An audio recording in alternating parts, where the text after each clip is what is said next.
Hello Year 2, Mrs Wharton here for our last bedtime story before we're back at school on Thursday, and I'm so excited to see you all. I am currently in Spencer's bedroom. As you can tell, I'm not in my usual place for bedtime stories. But at the moment in the Wharton household, it's very, very noisy. We've got tidying up after a roast dinner, bath, bedtime, chaos at the moment. So I have snuck upstairs. Nobody knows I'm here, so fingers crossed we're not interrupted. I thought I'd sneak up here before it gets too dark and read you tonight's bedtime story, the last one before we're back at school. And it's called Dragon Post. And the reason why I love this book is because I love the colour that they've used for the dragon. It's really, really bright. But also, it's called Dragon Post because in the book, there's lots of post that arrives and lots of actual letters that you pull out and you read. So I hope you enjoy it as much as I do. And I'm really excited to be able to see you on Thursday. So get nice and comfy and settle down, ready for your last bedtime story before you start Year 2. Dragon Post. One day, I found a dragon. I hoped it would stay. I'd always wanted a dragon. But this little dragon looked like it might set fire to my house, so I did the obvious thing. I wrote a letter to the fire brigade. They would know what to do. And finally, I got a letter back. I dried it off and I opened it up. Why might it be wet, do you think? Let's have a look. There it is. Headed paper. Urgent. Dear Alex, goodness me, a baby dragon in your house? Crikey, it must be lost. As well as being really scary, dragons are a serious fire hazard, especially young dragons. If you have to keep it, and I really think you should not, then make sure it's moist at all times. You never know when it might erupt into flames. Golly, just thinking about it's bringing me out in a sweat.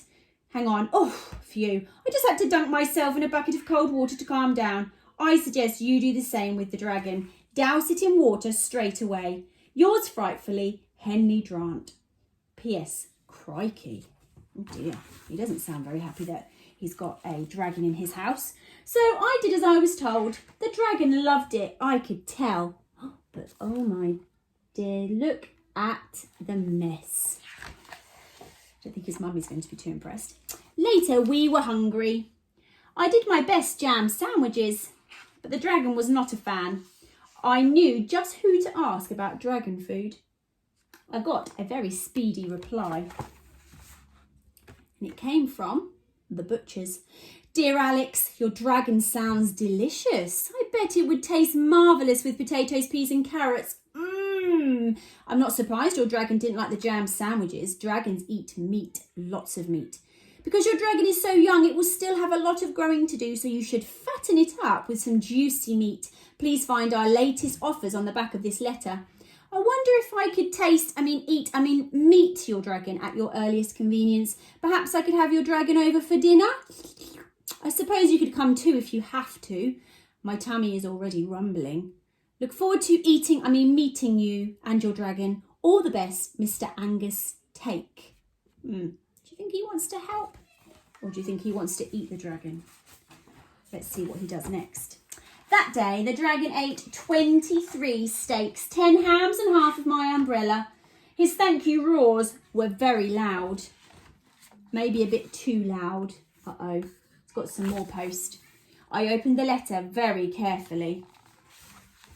Oh dear. What is that? Very posh looking letter. Dear Master Alexander of Draco Way, we are writing to you as legal representatives for your neighbour, Mrs Arabelle Smirk. We must complain in the strongest possible terms about the heat, smoke, and most importantly, the terrifying roaring coming from your home. Our client is not sure what you are up to, but it must be something very naughty, and whatever it is, she wholeheartedly does not approve.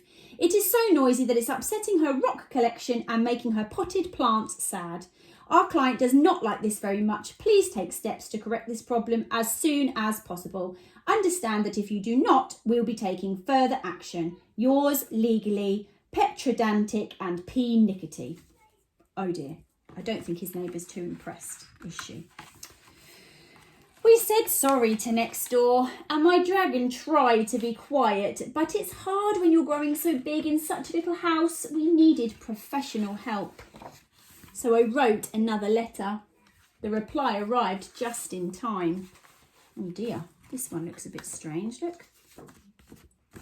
It's got some hole marks in it. And it's from the World Animal Welfare. Dear Alex, thank you very much for your letter. How exciting to have such a rare and endangered species living with you. Everyone here at World Animal Welfare is very jealous. We hope that your home is large enough to accommodate this young dragon. Dragons can grow very big very quickly indeed, so we recommend a large property, perhaps a castle. It's important that your dragon has enough room to move around freely. We think it may be suffering from cramped indoors-itis, which can be terrible. We prescribe that you take your dragon for one flight every day. Working together, we can protect the animal kingdom. Yours wildly, Bernard Art. P.S. Sorry about the bite marks. A tiger just paid us an unexpected visit. Oops. Luckily didn't eat all of the letter. So when the world was fast asleep, we crept outside and soared into the sky. We were happy together. I love my dragon and I wished he could stay forever, but I don't think dragons are made to be pets. I wasn't sure what to do, so I wrote the wisest person I know a letter, and she wrote back straight away. Alex's dragon. And there's her lovely card, picture and some writing there. To Alex, wow, a dragon, that is so exciting. He sounds the best. Dragons are my favourite after unicorns. Oh dear, it does sound like your dragon is very big and your house is only normal sized, so he really can't live with you forever. He needs to find his own place with plenty of room to flop about. If I was a dragon, I would want to be free. Maybe he should live somewhere a bit more like this, and she's drawn a little arrow there to there. As much as you love your dragon, it might be best to let him go. Love from your best friend, Hilary. P.S. Give your dragon a pat on the head and an iced bun from me. Oh, Hilary sounds like a very kind and loving friend, doesn't she? So I showed my dragon the letter and he beamed and sparkled. We spent a final day together. We didn't want to say goodbye, but we knew it was right. I missed my dragon. I would never forget him.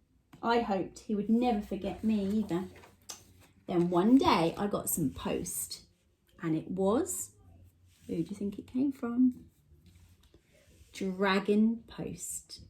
I bet he was really super happy, wasn't he, when he received that post? And I'm sure he was missing the dragon. But I think you'll agree, I don't think dragons are supposed to live in houses, are they? Now, on Thursday, you're going to have to say goodbye to mummies and daddies and brothers and sisters and aunties and uncles and all the lovely family that you've been seeing over the last few weeks, which might make you feel a bit sad. And I'll have to say goodbye to Spencer and Darcy as they go off to their schools. And Darcy's starting big school this year, so it's a really big day for her. So there'll be lots of feelings of sadness, and we probably will miss our mummies and our daddies and our families, but I hope that you will really enjoy coming back to school and love all the wonderful things that we've got planned. So for now, I will say good night. Have a lovely sleep tonight. I hope you like the story, and I will see you on Thursday. Not long now. Sleep tight. Night night.